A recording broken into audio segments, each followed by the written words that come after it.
Hi, third grade. Today's question is, what choices must a sculptor make before beginning their work? Alrighty, guys, so you're finally going to get your clay bowl back. You guys are going to be painting it today, so you need to be super careful with it.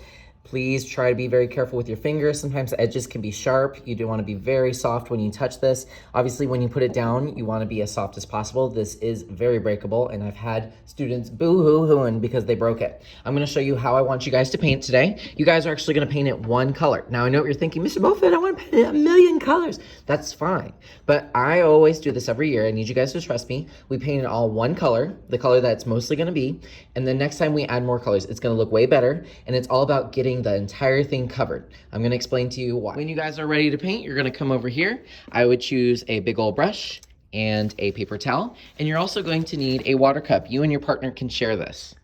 Before you even get paint, set up your table, make sure it's all ready, that your paper towel is going to be your placemat. So you'll open it up, if I can get it, put your Chihuly bowl on top, and then once you have those, follow the green arrows again, and come get your paint. I'm gonna help you with your first color. I'm gonna do kind of like a red, orange, yellow ombre. So I'm actually going to paint mine pink, and I know that sounds weird, but it's gonna be really warm colors, so I'm just gonna paint it all over pink, and the next time I'll add those little details. Just choose one color today, and then once you have it and I've given it to you, follow the green arrows. Then I'm going to leave this out, so if you need more, what you do is you just shake it up, pop it on its side, pop open the cap, and then obviously put a little bit in your dish because you probably will need a little bit more. Once you have this, follow the green arrows so no one gets splat. All right, I'm not gonna go over painting too much. You should know how to do it. You basically dip the brush in the paint and you paint it on there. But this is where you wanna slow down a little bit. A lot of people wanna go super duper fast, and look, I've made a bunch of spots. It's just gonna be more work later. Slow down.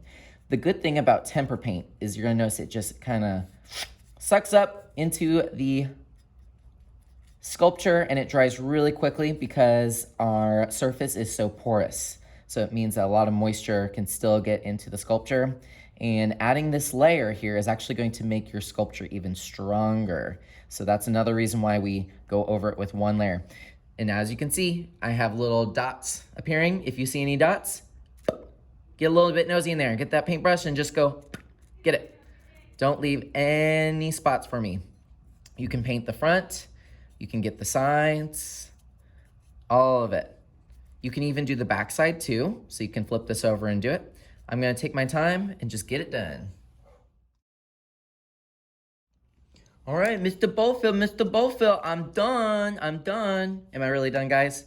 No. If you tell me you're done and I see white spots everywhere, you need to go back and get those. That is laziness.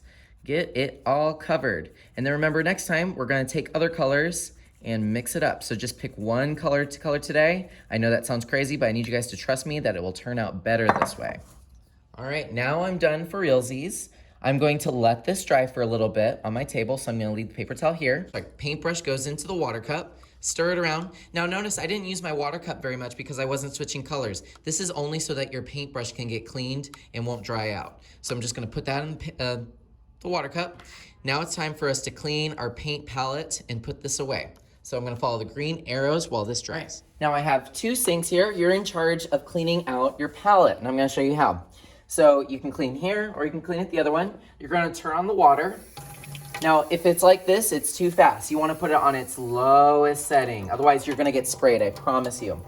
All right, even lower than this. You're gonna take this big old brush.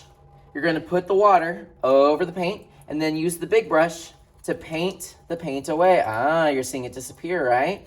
Get all those spots. If someone left some spots on the paint palette, get those too. And see, it took less than 10 seconds to clean my palette, right? And then I like to give a little tap, get off the excess water. Of course, turn off the water, leave the paintbrush for the next person, and then we put it in this dishwashing rack, just like that. And now it can dry. Your water cup with the paintbrush just goes in one of the sinks. Don't worry about cleaning it out. It's all good. Hopefully, your object should be much drier by now. When you're done, place it inside the third grade bin. If there's no more room, just put it to the side, and that way I know it's supposed to go in there. There just wasn't enough room. And then it's time for you to clean your table. Paper towel, you obviously don't need any more. Trash. And then use a wet wipe to clean up any remaining nastiness. And if you were not here, you can get a couple packets of Model Magic and create your bowl that way. So that is your option if you weren't here. Have a wonderful day, and I'm excited to see what color you choose.